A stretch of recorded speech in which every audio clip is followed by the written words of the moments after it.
to explain. The Gigantic? He explained that she had been a sister ship to the Titanic, built in the early 20th century.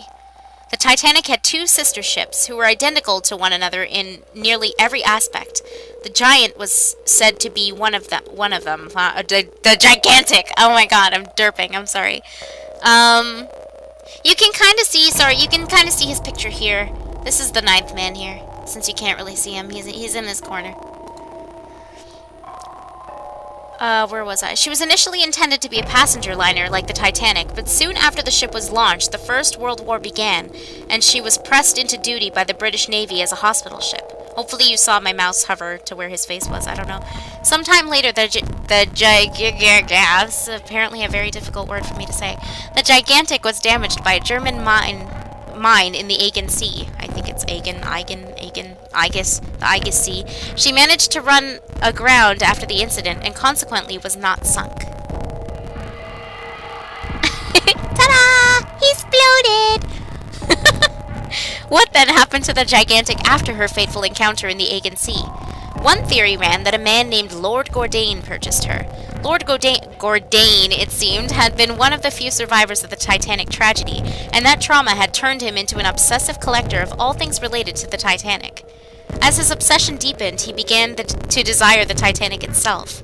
That, of course, was impossible. The Titanic lay at the bottom of the Atlantic Ocean. The Gigantic, however, had not suffered such a dire fate, and as she was identical to her sister ship, she caught Lord Gordain's eye. Yes, he is!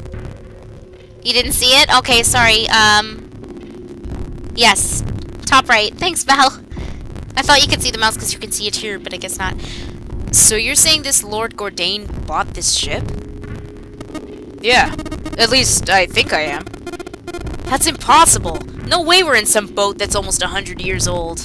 Hey, Remix! Pipe down, just pay attention. What, that's it? Well, have you got any proof? Proof? Proof that this ship is really the Gigantic. Well, this ship's got stuff that's like the Titanic in a hospital ship, so I just figured. Oh, for goodness, don't tell me that's your only reason. No, I've got more. Like? Well, I mean... Seven looked around desperately, doing anything to avoid meeting Lotus's piercing stare. He scratched his head for a moment, then gave up. Finally, he opened his mouth. I don't know. Lotus sighed and shook her head. I guess your memory isn't back yet, is it? Yeah, sorry about that. Hey, wait a minute! Memory isn't back? Junpei was, he felt, legitimately shocked by what seemed to be new and very important information.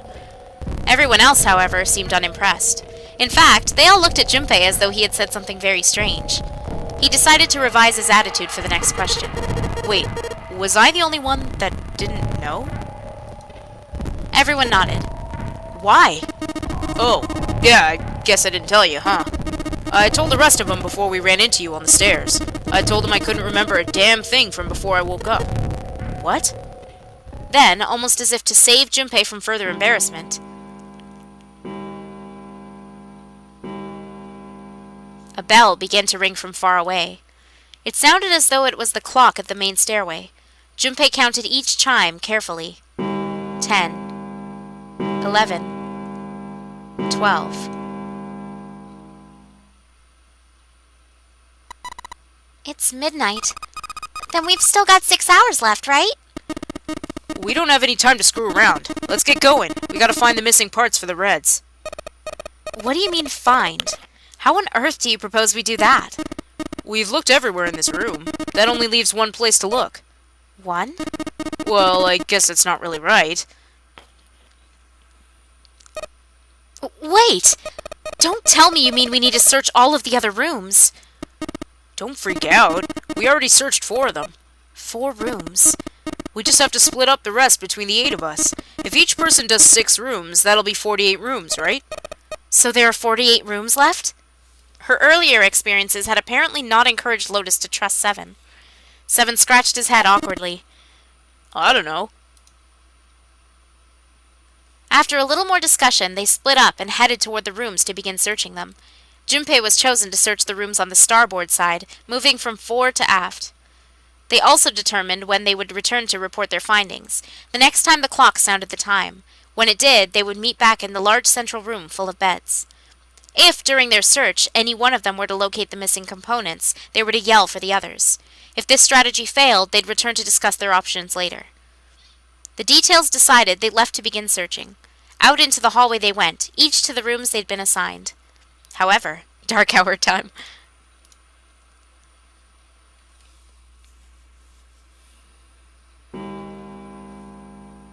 From far away, Junpei heard the bell ring.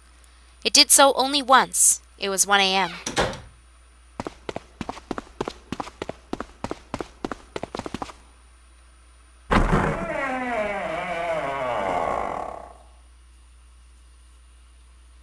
He jogged through the entrance of the large hospital room to find 6 of the others already there. Hi, your senpai has returned.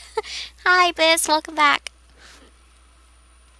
Ace, Santa, Clover, June, Seven, and Lotus. They had gathered in front of the door number 8. Or perhaps, to be accurate, they had gathered in front of the red next to the door number 8.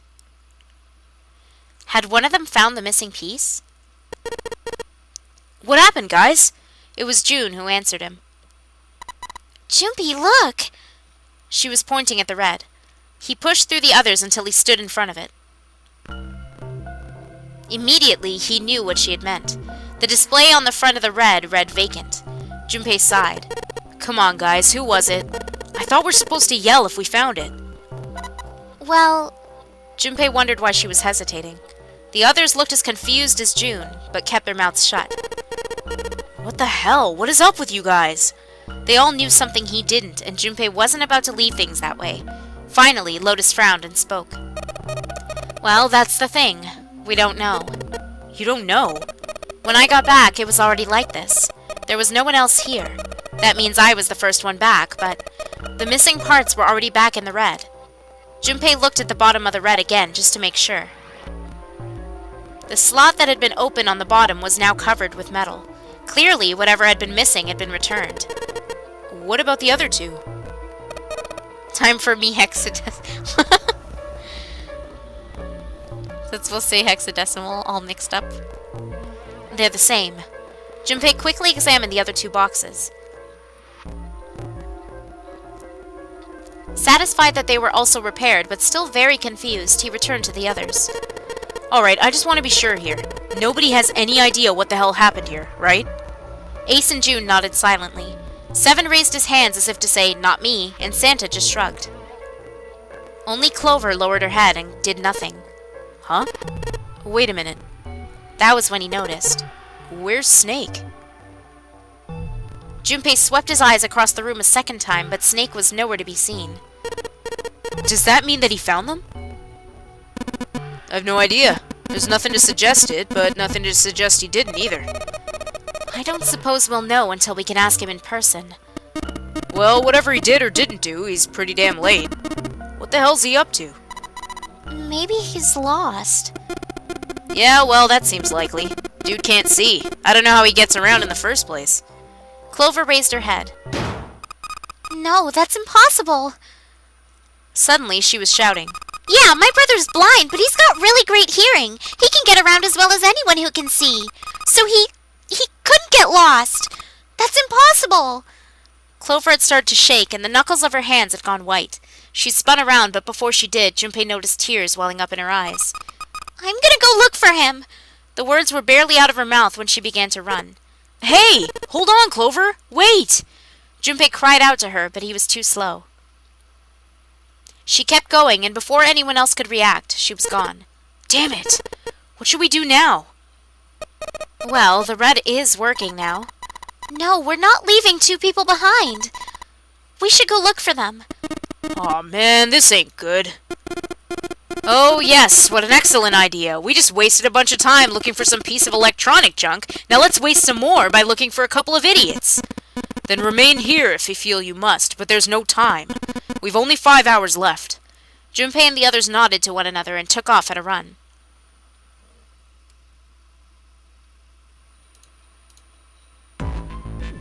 In front of the stairs that led to B deck, they decided to split up. They quickly assigned search areas and went their separate ways. Soon, only 2 of them were left. Those two were Junpei and June, who had been a few steps behind the others. Alright, we should go too. Yes, let's go. But where should we start? Let's see. Where do you guys want to start? The casino? The first-class cabin? The hallway with all the rooms? Or I don't see why we'd go back to the hospital room, but if you want that to be an option, then okay.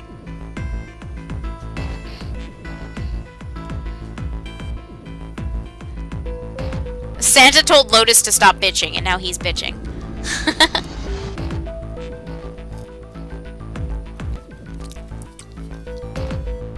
I mean, they do waste a lot of time talking sometimes about stuff that isn't relevant, but... So he's kind of right about the time thing, but then why would you leave anyone behind? Don't leave him behind. One says cabin, one says hallway, one says casino, cabin. So I'm gonna go with cabin first then, because I'll go with whoever gets the first vote first. Yeah, right? Four-way tie. I thought that was gonna happen. I'm gonna go with cabin since that was the first one to, then we'll go with casino. What about the first-class cabin on B deck? Alright, sounds good. They took off up the stairs at a run. Outside of the first-class cabin, they found Clover. She was standing in front of the wall. She was staring at a meaningless point on the wall, her eyes blank. What should Junpei do? Talk to her, or leave her alone?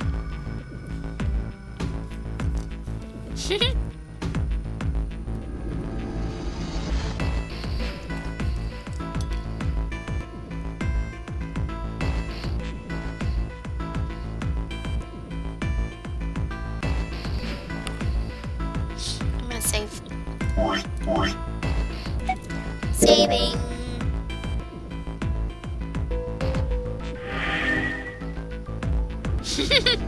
You say obviously, but look. Will said bye, Clover.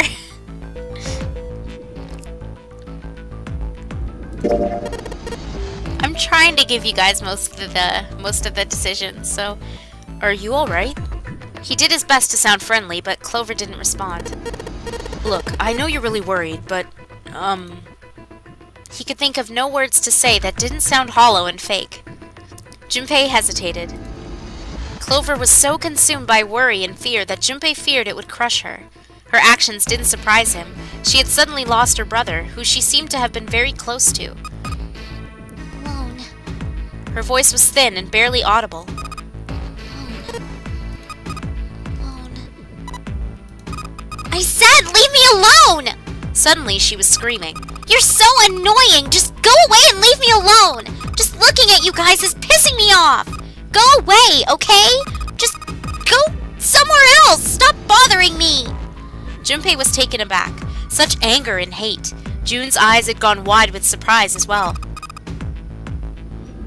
Why are you still here? Didn't you hear me? Fine, forget it! If you aren't gonna leave, then I'll just... Alright, let's go, June. Yeah. They turned and left Clover. As they did, Junpei glanced back over his shoulder to see Clover wiping tears from her face. Clover had driven home the misery of their situation, but Junpei told himself that getting depressed would get him nowhere but depressed. For Clover's sake, they had to find Snake, and fast. He did his best to push away the misery and depression and forced a smile. So, where do you think we should go next? Let's go to the casino. How about the casino? Well, let's go take a look. They turned and headed off down the hallway to their right at a jog. Before they knew it, they were there. So was Lotus.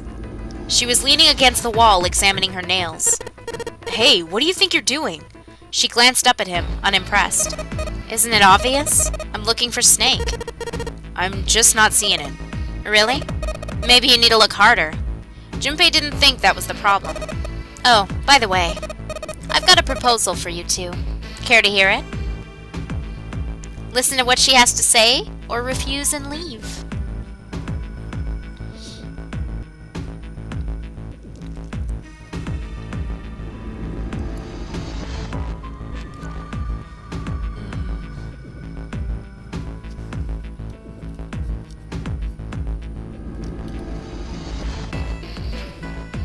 Bye, Lotus. You You're just saying bye to everyone.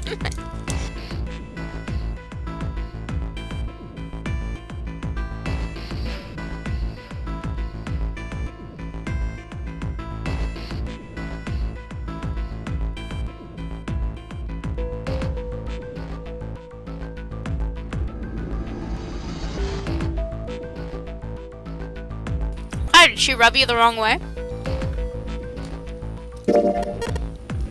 What is it?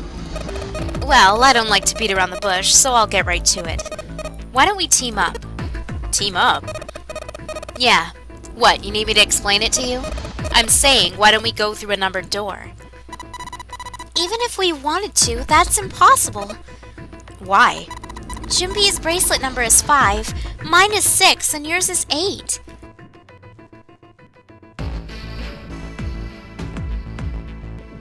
Sorry. Our digital root would be 1. 5 plus 6 plus 8 equals 19. 1 plus 9 equals 10. 1 plus 0 equals 1. But there's no number 1 door in the large hospital room. The only doors there are 3, 7, and 8. Then we... Huh? Who? What, isn't that easy? 7.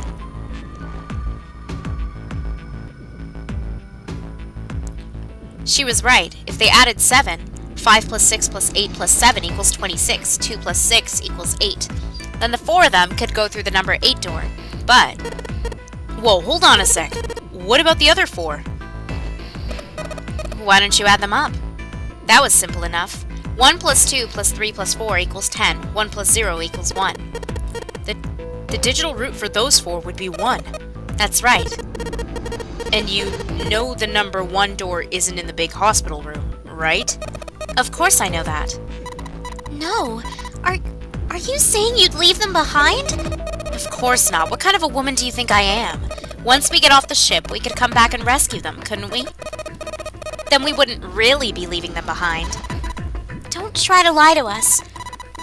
I don't think you'd do anything of the sort. Really? Why do you think that? You remember, don't you? We have less than 5 hours left, even if we manage to escape. There's no way we could come back to rescue them in less than 5 hours. Well, you never know until you try. No. You're not thinking this through. Even if we brought 7 with us, we wouldn't be able to get off the ship. The 4 of us couldn't open door 9. It is hidden, but an exit can be found. Seek a way out. Seek a door that carries a 9. Yeah, that's right. The digital root for us 4 will be 8, so we'd have to add Ace to make 9. Right. Unless we bring Ace 2, we'll be stuck. Lotus scratched the back of her ear. Oh, Well, that's unfortunate. She didn't sound particularly bothered by what Junpei said, nor did she seem particularly surprised. Well, let's try and find another way, okay?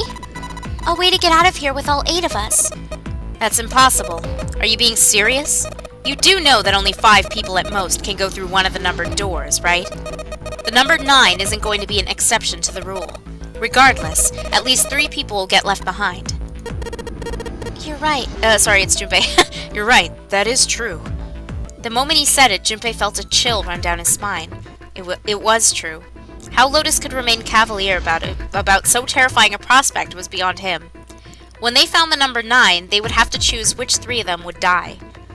Lotus's forehead furrowed. Do you think I could have a moment alone? There are some things I need to think about.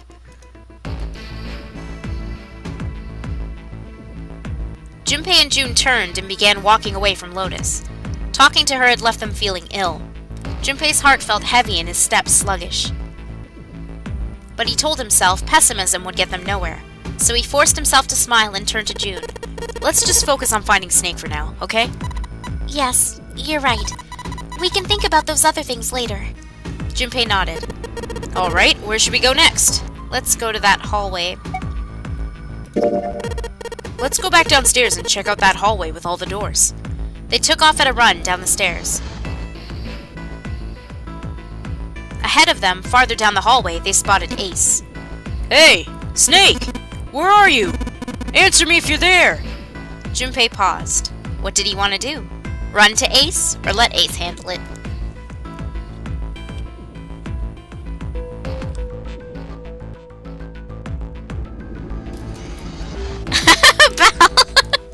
Lotus is trying to think where a cardboard box would be. That's where you'd find Snake.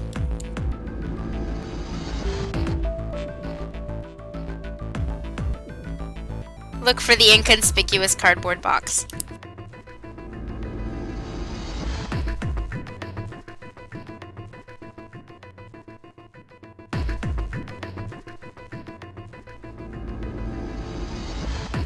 I have to do that, I'm sorry. I can't pick yet, so I'm gonna wait here and chomp chomp.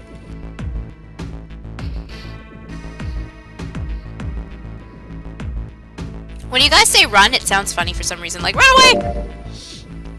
With June in tow, Junpei jogged up to Ace. Hearing their footsteps, he turned to greet them.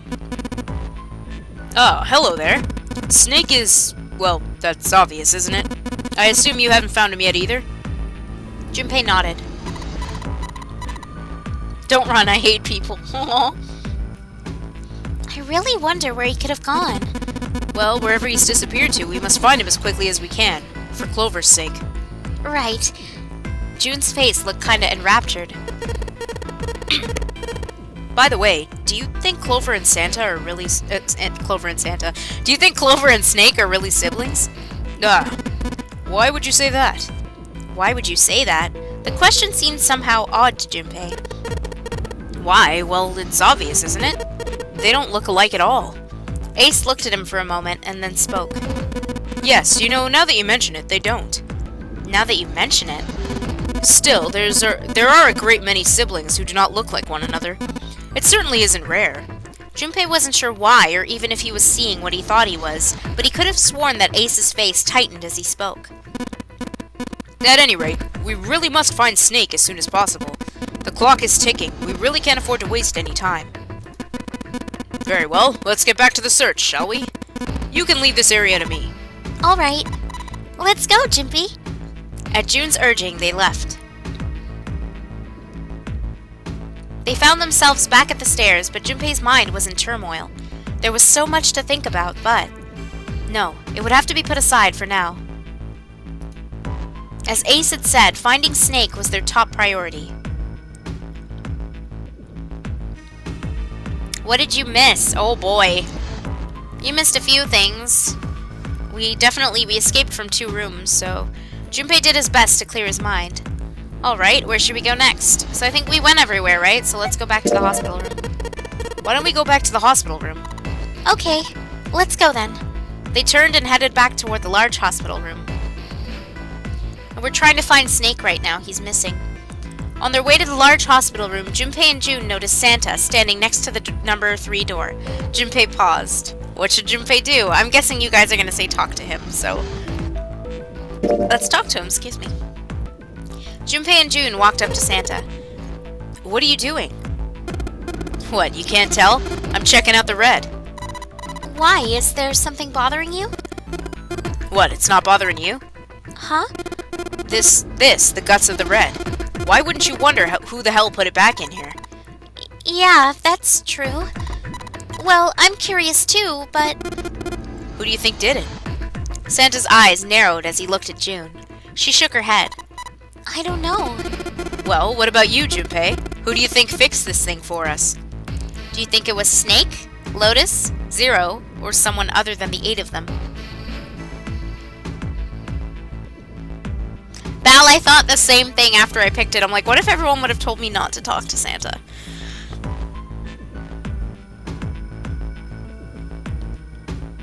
I don't remember if I said welcome back. So welcome back. If I did, then I said it twice. Whee!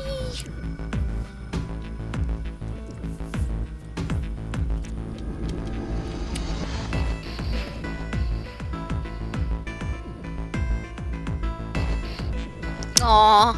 Oops.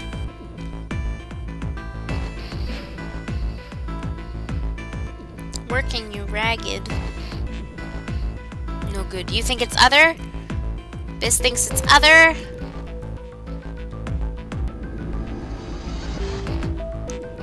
So I guess based on that vote, we're gonna say someone other than the 8 of them. Maybe there's someone else on the ship with us. You mean someone hiding here? Yeah. Well, I mean, it's just an idea. And you're saying this mystery person fixed the reds? Yeah. Why? That's... I don't know. Santa shoved his hands into his pockets and cracked his knuckles. Seems unlikely. Why?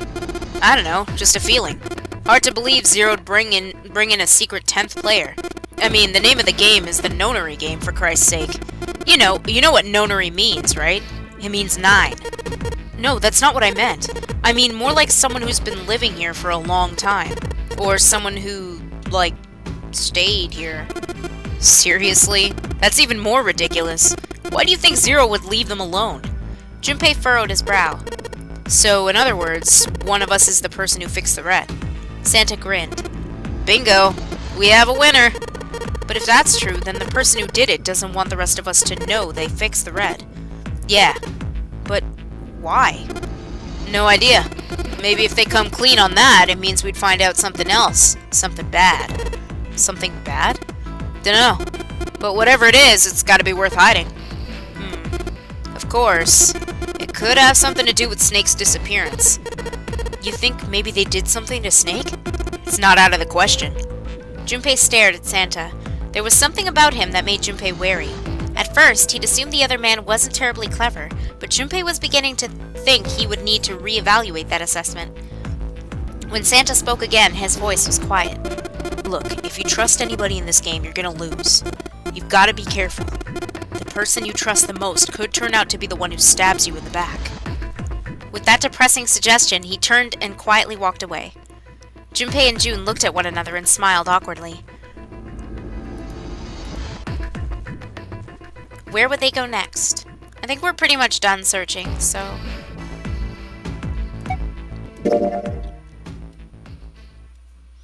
They looked everywhere they could think of, but Snake was nowhere to be found. Lotus looked around at 6 frustrated faces and spoke. We can't keep looking for Snake. Wherever he is, it's not here. We need to get moving. Junpei couldn't disagree with what she was saying. Snake seemed to have completely disappeared. There was no point in wasting any more time. The others seemed to be having similar thoughts, but they stayed silent. Finally, 7 spoke. We don't got a choice. Lotus is right. We're not gonna find Snake. There's a problem, though. We've gotta figure out who's gonna go through which door. Yes, I have a proposal. She walked back and forth across the floor, her heels clicking against the wood.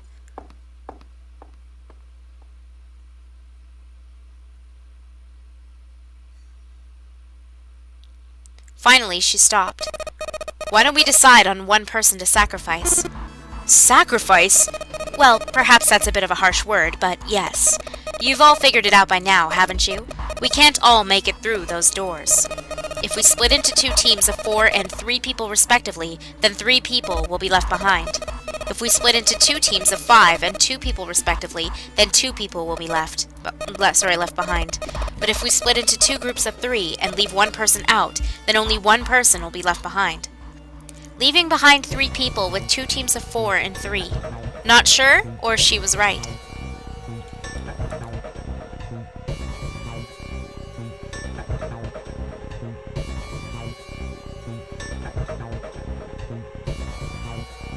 But I guess that science chat between the 3 of them was mostly June talking. So if anyone's like super smart with the science, it's June.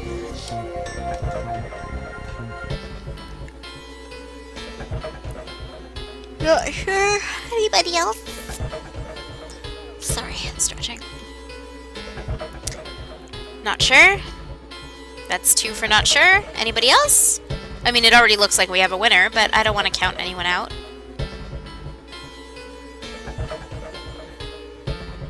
No?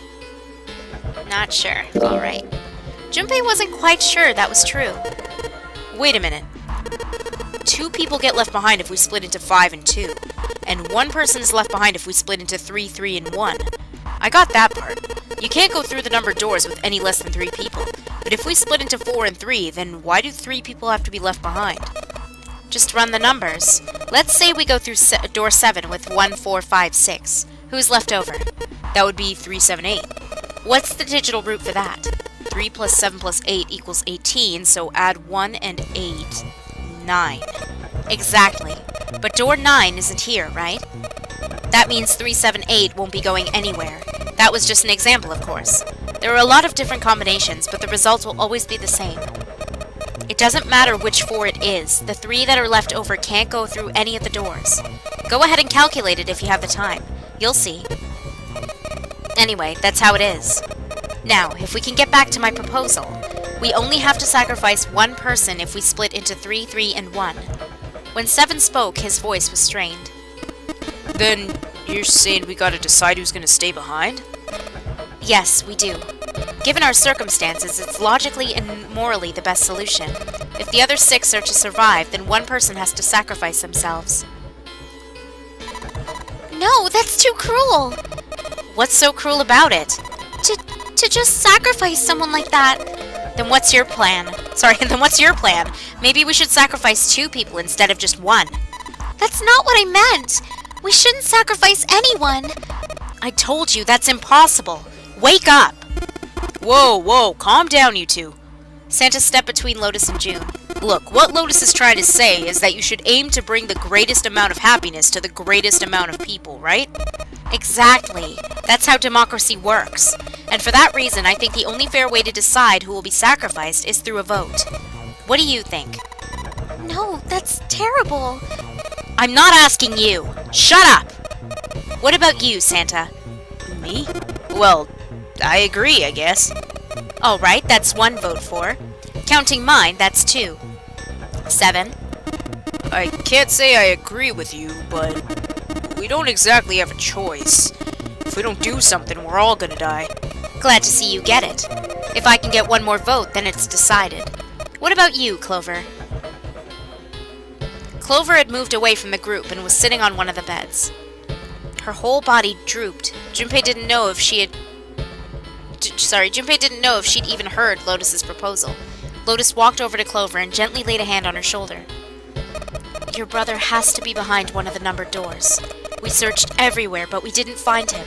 Doesn't that mean he has to have gone through one of them somehow? Clover slowly lifted her face.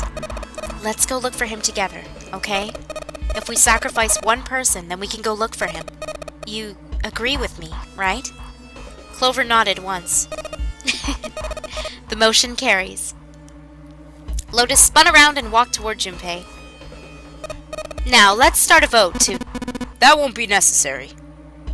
Ace had barely spoken for Lotus's entire speech, and everyone jumped a little. 6 pairs of eyes turned to look at him. He didn't seem to notice or even care. I'll stay. That should solve our problem, yes? Ace! What are you saying? No, you can't do that! That won't solve anything! June's voice shook, and she looked around desperately for someone to agree with her. Ace simply looked at her. June, I'm afraid you may have misunderstood me. I said I would stay, but I never said I would sacrifice myself. Huh? I trust you, each and every one of you. I believe you'll come back for me. Whoa. There's optimistic, and then there's just nuts. These doors only go one way. You go in, you don't come out. If we go through them, you won't be able to return, correct? Yeah. True, but that'll not be the case once you've escaped from the ship. What? Please, I beg you, once you've escaped, come back and rescue me. Ideally, with the time limit Zero has given us. No, that's ridiculous! There's no way we could get back in time. Finally, Junpei could hold his tongue no longer. We've only got 5 hours left. We don't even know where the hell we are. How on earth are we gonna find someone to come and rescue you? Then perhaps you would prefer to stay instead of me? Or perhaps you would be willing to leave June behind? Ace's voice was dignified and without a hint of cruelty or malice. Junpei had no rebuttal. You see, there's no other choice. Then I see we've come to our conclusion. He said that last time, too. Go on. Don't worry yourselves about me. Go, quickly. Junpei stood frozen by indecision, unable to move. June bit her lips so hard that Junpei feared she would break the skin. Santa stood against a wall, calm and aloof. Seven tore his beanie from his head and turned it over anxiously in his hands. Only Clover stared at Ace with an expression Junpei was unable to decipher. Lotus's attitude, however, was different from the others. Good. Let's accept his kind offer, then. She smiled, her eyes bright. Ace answered with a smile of his own. Good. I think this is the best for me. Perhaps I'll be able to take a nap. Perhaps it's my age, but I get tired so easily these days. As he spoke, Ace lowered himself down to the floor next to one of the beds. Why wouldn't you just go on the bed? From somewhere deep in the ship, Junpei suddenly heard the screeching of metal on metal. It was almost as if the ship were screaming. Would it really hold until their time limit was up? Already, D-Deck was flooded. In the sudden silence, the only sound was the sad metal wail of the ship. Unsurprisingly, it was Lotus who spoke first. Well, what are you waiting for? We're wasting time. Why don't we hurry it up? As if a spell had been broken, the others all began to talk at once. You're right, we should get going. That's all we can do right now. 7. Seriously, honestly, I was getting kind of sick of listening to you guys talk. You too, Santa? I have to find my brother. Wait, all of you! Let's just calm down and think about this. There has to be a way to get everyone out. There has to be. Right, Junpei? Say something. Yeah, let's think. There's gotta be another way. His words sounded hollow and fake. Fine! Forget about it! I'll figure it out on my own! She spun around and ran toward Ace. He had slumped down next to the bed when June grabbed his arm and pulled. Come on, Ace, please stand up. You can't give up yet. We just have to sit down together and think about this. Aw, see you later, Flames. We'll figure out a way that we can all get out of here. Then it happened. Ace fell forward. He slumped over onto the wooden floor, his body folded in half like a boxer out cold. Ace! June cried out and dropped to her knees beside him. She put her arm around his neck and did her best to lift him up. What happened, Ace? Say something! She shook him frantically. His eyes fluttered open. I'm alright. His voice was weak and slightly slurred. How are you fine? Sorry, he's saying this. He held out his left arm and slowly opened his hand. In it was a syringe and a small vial. The vial was empty. It had only recently been emptied. A few drops clung to the sides. There was a label taped to the side of the container. It read Soparil Beta. Soparil Beta? Junpei had no idea what it meant or what kind of medicine it might be. Did you use this? Yes. It's just anesthetic. I'll be fine. Anesthetic? I found it earlier, while we were searching the hospital rooms. I thought it might be useful later. I didn't think I'd be using it on myself. Why did you do this? Didn't I tell you? I'd like to take a nap. I really am very tired. Junpei knew that wasn't why he'd done it. Ace had injected himself with anesthetic to forestall Junpei and June's attempts to bring him along. If he couldn't move, there was nothing they could do. He'd injected himself so that they would be forced to leave him behind. Ace. Is there something you want to say? I'd just like to sleep a little. Could you keep it down? No! Don't, Ace! Don't fall asleep! You feel warm. So comfortable. I think I'll have a nice dream. Ace's eyelids drooped further and further, almost as though he were dying. Ace! Ace! She shook his shoulder again and again, but this time he didn't respond. Only the gentle rising and falling of his chest told him he was alive. Told them, sorry, not him. Junpei was relieved to see he was, in fact, still breathing. He lifted Ace up off the floor and laid him on the bed he'd been leaning against. When Junpei turned around, Lotus gave him a look of pity. Well, we really don't have a choice now. We can't let his sacrifice go to waste. Right? She wasn't feeling any remorse, Junpei was sure of that. Still, he held no grounds upon which to oppose her. It felt wrong, but he had to agree. Then suddenly, Santa spoke. Yeah, but we're not done choosing yet, are we? Huh? What do you mean? Well, we haven't decided who's going in what door. Ah, yes. Yes, that's true. Well, enough of this screwing around. Let's decide. You first, Lotus. Which door do you want? I want door number 8. It's the same number as my bracelet number. Got it. You're 8. You're next, 7. Which one do you want? I'll take 7. Can't get along with that old lady. What? What did you just say? Her face distorted by rage, Lotus took a step toward 7. He threw up his hands and made a face like a child caught with his hand in the cookie jar. Ugh! You're going to get it next time. She shot him a glare that would have melted steel, then turned and stalked off. Alright, who's next? Santa's gaze moved across the 3 people left. Finally, they stopped on Junpei. Junpei, which door do you want? At last. Junpei's mind was already made up. Do we want door 3, door 7, or door 8? I think I'm gonna switch to Zestiria soon.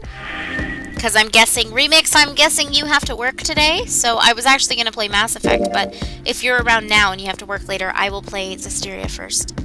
But first of all, which door do we want? Door 3, door 7, or door 8? Choices. Val says door 3. Anybody else?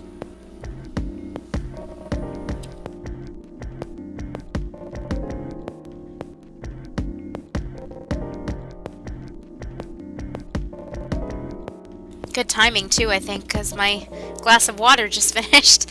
I'm surprised I did okay reading so much. Laza says 7, Val says 3.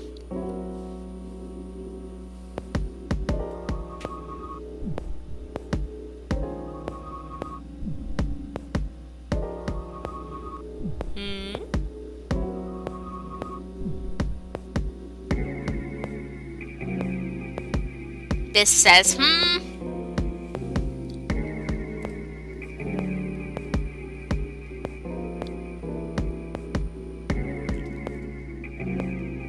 7 and 7. Ooh.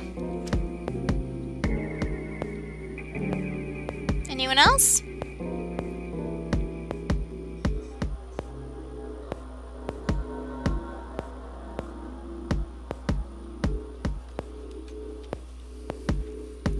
Or we're gonna go with 7. Yeah? Going once? I like to give it some time because everyone's stream is a little bit behind. Going twice?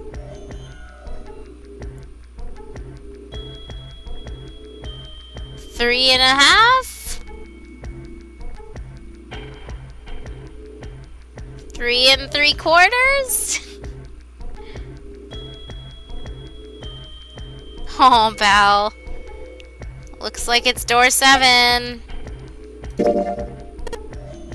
I think I'm gonna go with door 7. Okay, 7 it is. Yeah. Alright then. That means June's gotta go through 8. What? I mean... No, it's June. What? Why? What? Santa grimaced and muttered angrily to himself, but finally began to explain. If the 6 of us are gonna keep going without leaving anyone behind, there are only 3 ways we can do it. Plan A. Go through 7 with 3, 5, 8, and go through 8 with 4, 6, 7. Plan B. Go through 7 with 4, 5, 7, and go through 8 with 3, 6, 8. Plan C. Go through 7 with 3, 6, 7, and go through 8 with 4, 5, 8. And that's it. Those are our only options. In other words, 3 and 4 and 7 and 8 can never go through the same doors. You get it now? As Santa finished, June looked over at Junpei, tears welling up in the corners of her eyes. Oh no! You're saying we aren't going to see each other again for a long time. Junpei felt just as June did. He wanted to be at her side through whatever trials they were preparing to face. But he knew if they were going to survive, he had to swallow his feelings. In order for the 6 of them to move forward, he and June had to be separated. He looked at June. He was scared to lose her, but he swallowed, steeled his resolve, and did his best to smile. Hey, come on. You're making it sound like we're never gonna see each other again. We gotta split up, but only for a while. This is just like when we went into the 4 and 5 doors, remember? We got split up then too, but we all met back up. I'll bet 7 and 8 are just like that. You mean they're connected somewhere? Yeah, probably. Probably? Sound very hopeful. It was 7 that interjected. I'm sure they're gonna connect somewhere. Why? What makes you think so? If they don't connect, neither team can get through door 9. In other words, the game would end right here. Zero's been on top of his shit so far. I don't think he'd blow it now. I'm damn sure that son of a bitch wants to have his fun as long as possible. He's not gonna end this game until we get through the nine door.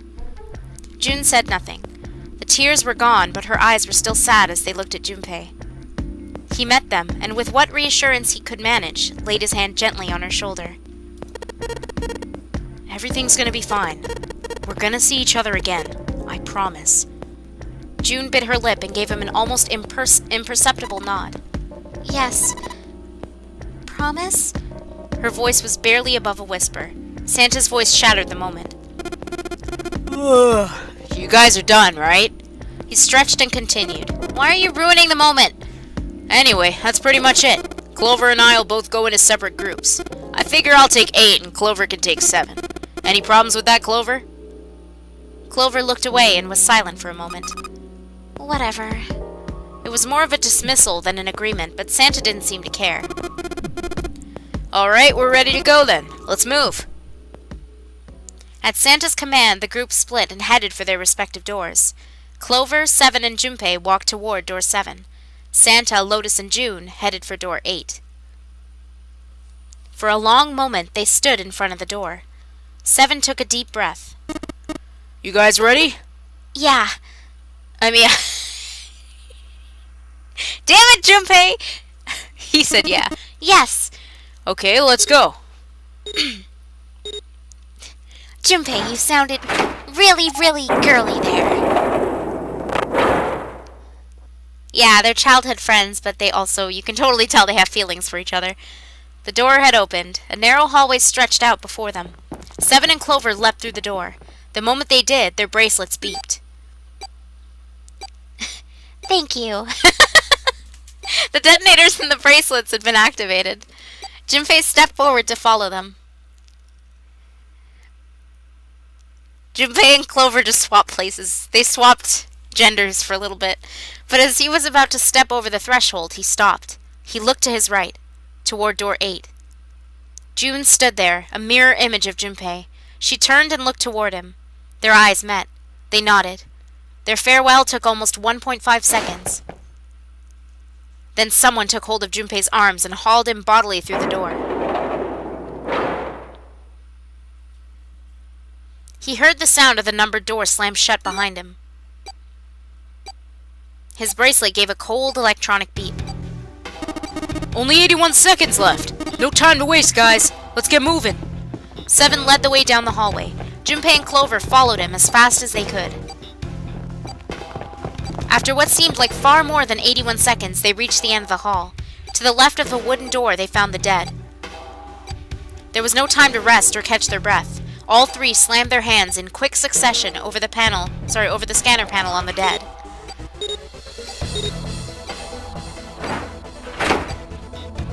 Pull the lever, Kronk. Wrong lever. Pant, pant, pant. I won't do it again, Neo, I promise. Pant, pant. Still trying to catch his breath, Seven leaned heavily against the wall. It stopped. It stopped. His smile seemed forced and a little crooked. This is the second time we've gone through one of those numbered doors, but you never really get used to it. He stood up straight, no longer out of breath, and wiped some of the sweat from his head and neck. Clover smirked at him. I would have thought a guy your size would have bigger balls than that. What? What the hell did you just say? Say it again, I dare you. You have no...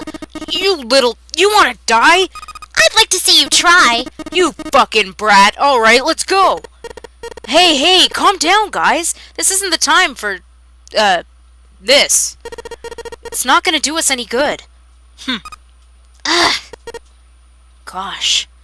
Junpei sighed. Sometimes he wondered if the doors and the puzzles were really the greatest challenge they faced.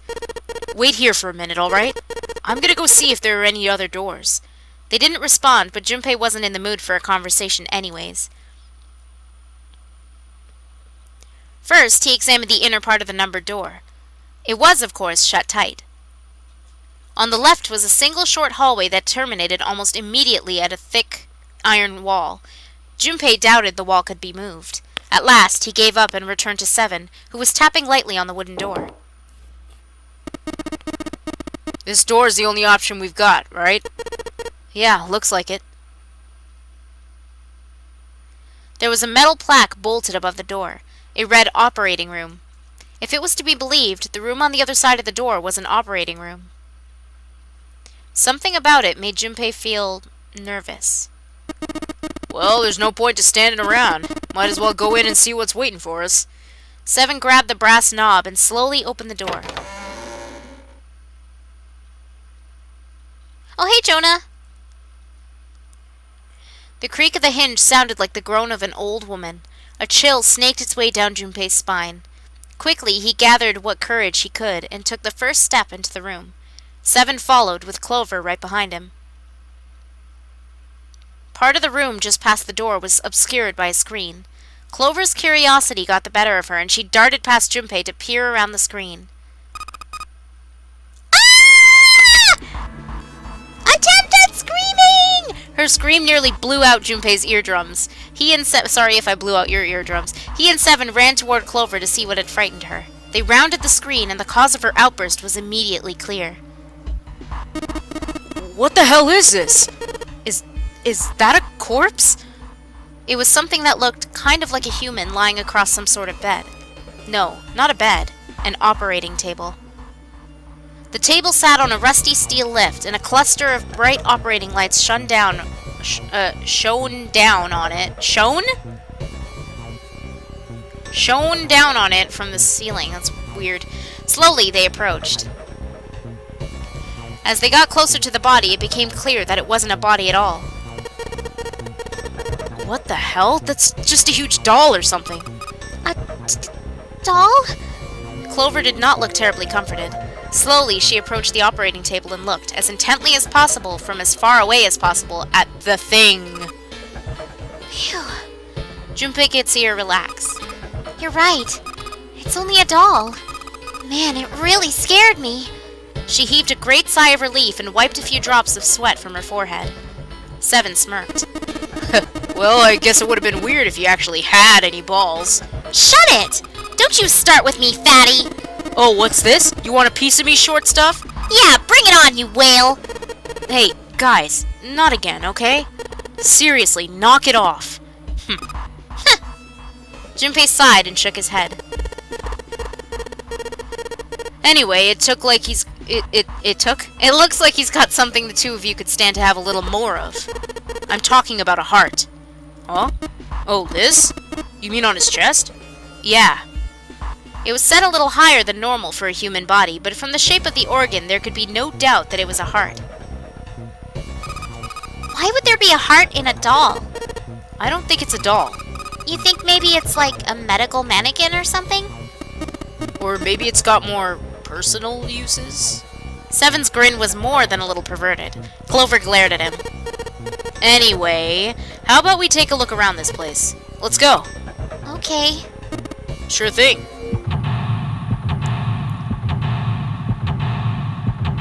Door 7 may have been a bad decision, because all they're doing is fighting, is that what you mean? HD audio panting. I'm sorry, Neil. So, should I stop here then?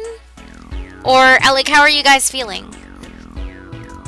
I can either keep playing until dinner, or, I mean, if I stop here, there's not really a point in me starting Zestiria right away, because I'm going to have to eat dinner soon. So maybe I should keep going? But first, I'm going to save.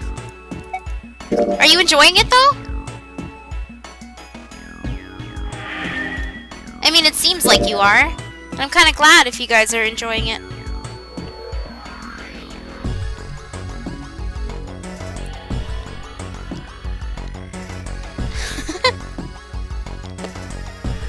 Oh, where did I leave my hair tie? What the heck?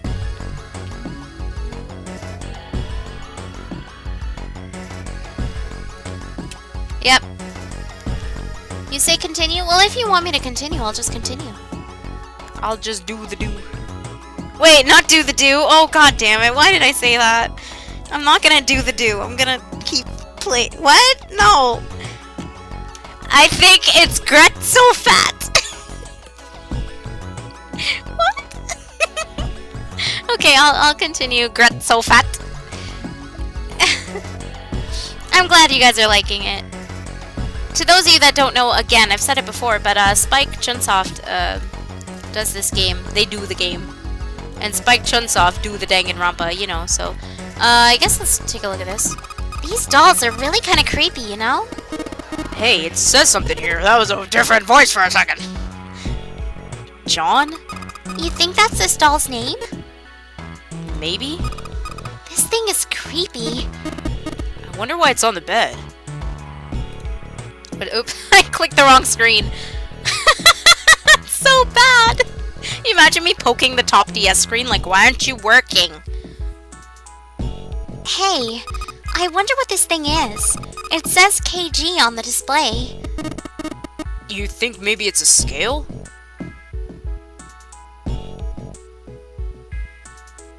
No!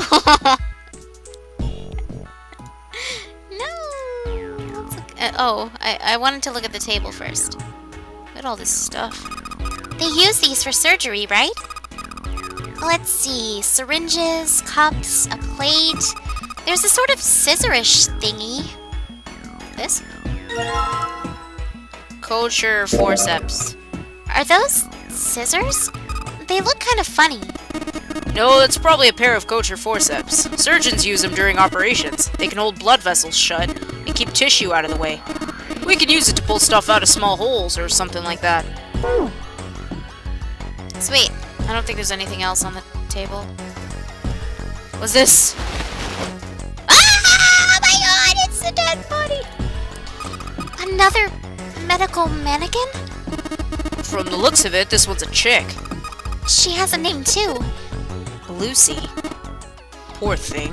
Looks like Miss Lucy only has a head and a left arm. Maybe we're supposed to gather all her parts? What's this thing? It's got these short iron legs. Maybe it's a heater. There's nothing... nope, it's Junpei again. There's nothing inside it. Awkward. Oh, we got a fake chest. Ew, that's gross! This is the chest. It's a woman's chest.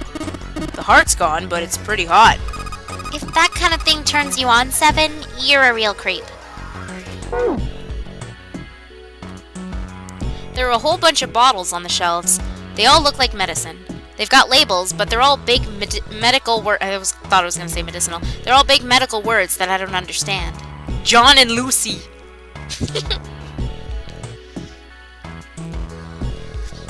What? Oh. Oh. Hold on. I don't think I'm done looking here yet. Why does this stand out? Scalpel. Scalpel that's not rusty. Seems like it was put here for a reason, huh? You think it's telling us to cut something? Yeah, I do. But what? None of this other stuff looks useful. Yeah, it's all pretty rusty.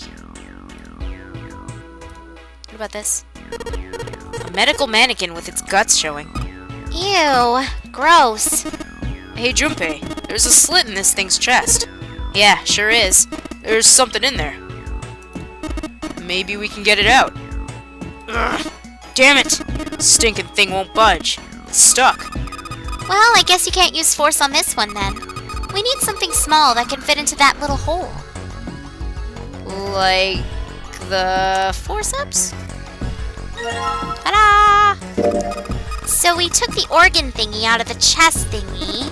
It's a lung, not an organ thingy. Huh? This part here on the back, it's all rubbery. You're right. So it's a fake organ. Of course it'd be... Wait, what's Seven grabbing it for? Hey, it feels like there's something in here. You think we can cut through the rubber part? Maybe with the scalpel? Let's try cutting this organ with a scalpel. Oh, welcome back, Wolf. It's okay. Oh, I clicked the wrong thing. We got a key. There's a key in this organ. Found a key in an internal organ. Are we back to the... Yes, we are.